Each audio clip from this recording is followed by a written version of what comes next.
Let me tell you, folks, tonight is really an historic evening. It is going to be extraordinarily exciting because we are going to be hearing from progressive candidates from all over this country who are running for the U.S. Senate and the U.S. House on platforms that demand, in this unprecedented moment in American history, that the United States government starts representing all of us and not just the 1% and not just wealthy campaign contributors. I know Donald Trump and his friends may think that that is a radical idea, but I don't think the American people do.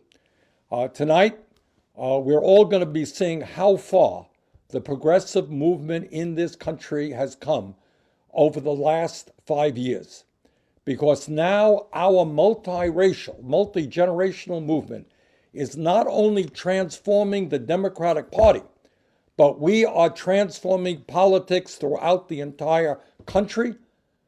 We are producing ideas that just a few years ago were considered radical, but are now mainstream and are supported in most instances by a strong majority of the American people. In other words, we are listening to the American people and their pain. We are representing what they need, and we're going to win this struggle. And I might add that while tonight you'll be hearing from candidates running for the U.S. House and for the U.S. Senate, you should know that there are dozens and dozens of other great progressive candidates all over this country who are running for district attorney, they're running for prosecutor, they're running for state legislature, for school board, for local and state positions up and down the ballot. We are a movement that is truly on the move, and we are growing every single day. Every candidate that you will see tonight is working as hard as he or she can to defeat Donald Trump and elect Joe Biden, because all of us understand that this country cannot tolerate another 4 years of a president who is a racist, a sexist, a homophobe, a xenophobe, and a religious bigot.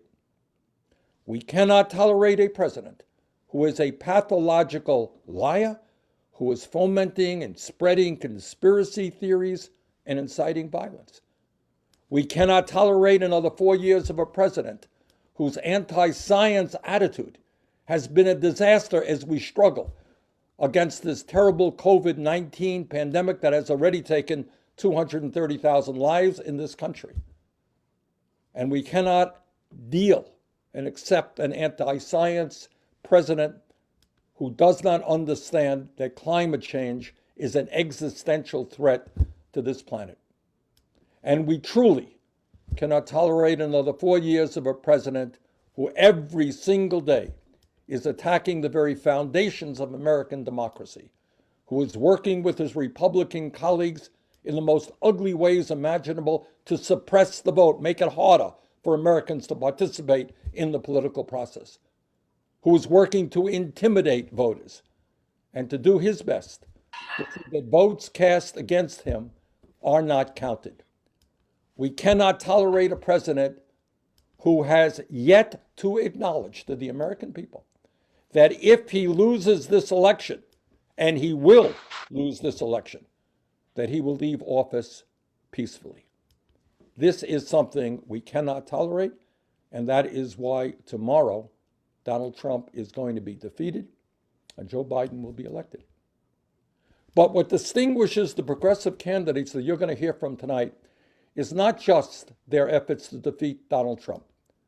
What distinguishes them from many others in Congress is their understanding that defeating Trump is not enough, and that while it is vitally important and necessary as a first step, we cannot go back to business as usual after we defeat Trump.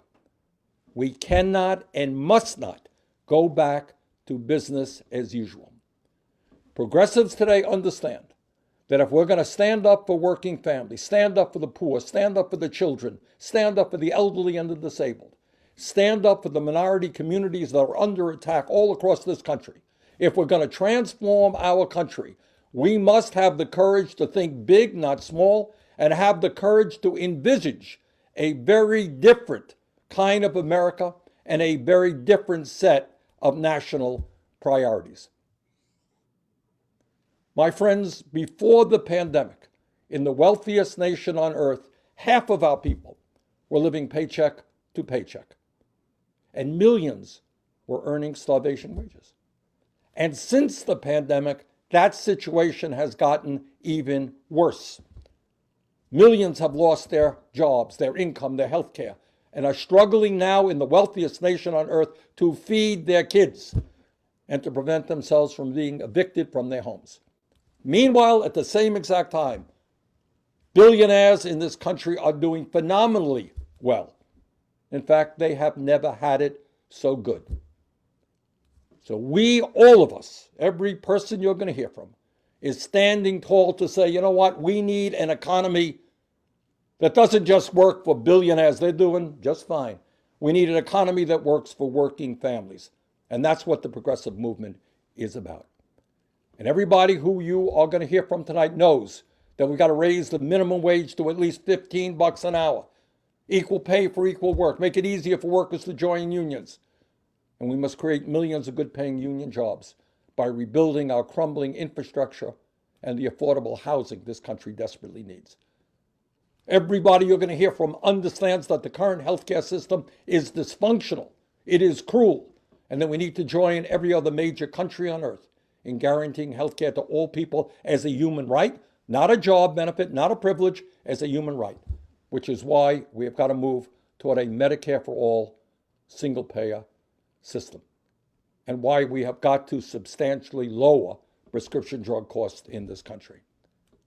And every person who is going to be speaking tonight understands that there is something a little bit crazy, that in America we are the only major nation on earth not to provide paid family and medical leave.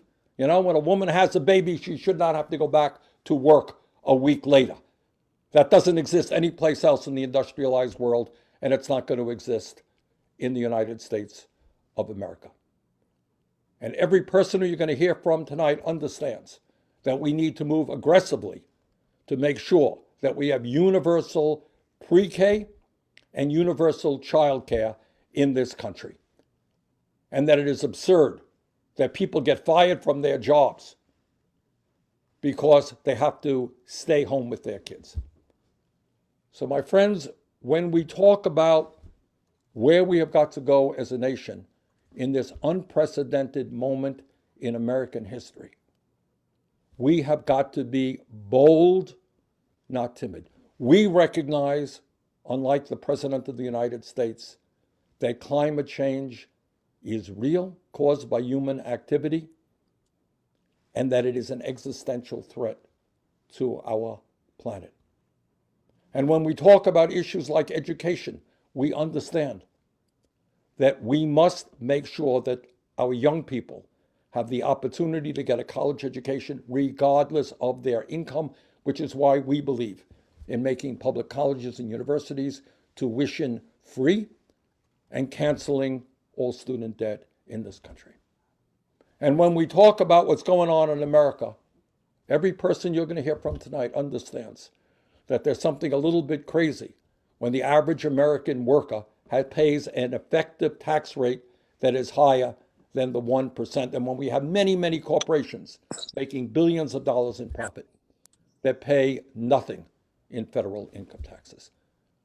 Every person you're going to hear from understands that we have to deal boldly with systemic racism in this country and police brutality, that we have to reform a cruel immigration system in which people all over this country are being intimidated and terrorized by ICE.